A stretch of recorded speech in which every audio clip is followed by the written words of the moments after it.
Wise news, খবরের সত্যাসত্য 24 ঘন্টা। সঙ্গীতের জগতের পর এবার অভিনয়ে পা রাখলেন অন্বেষা দত্তগুপ্ত।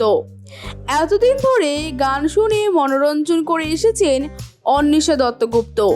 কেউ কেউ তাকে মিনি শ্রেয়া ঘোষাল বলেও বর্ণনা করে থাকেন, কিন্তু এবার নাকি নতুন শুরু করেছেন গায়িকা। অভিনয়ের জগতে পা রেখেছেন গায়িকা।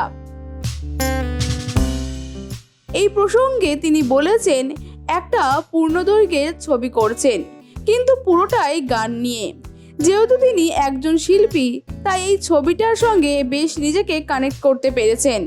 অন্বেষা জানান, এতদিন গান গেয়েছেন, কিন্তু এবার একদম অন্য একটা বিষয়ে কাজ করছেন।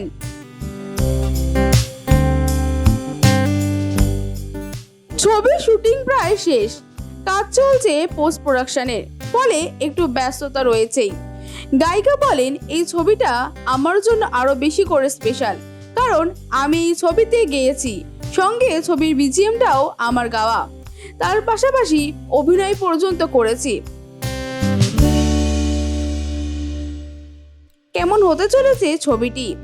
গায়িকার কথায়, গল্পটা 3টি মেয়ের, যারা কাজের চাপে জর্জরিত, তাই ছুটি নিয়ে তারা উত্তরবঙ্গে ঘুরতে যায়।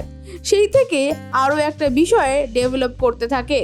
আপাতত এইটুকু বলতে পারি, কিন্তু হ্যাঁ, মিউজিকের ওপর ছবিটা দাঁড়িয়ে আছে, সেটা কিভাবে পরে তো জানাই যাবে।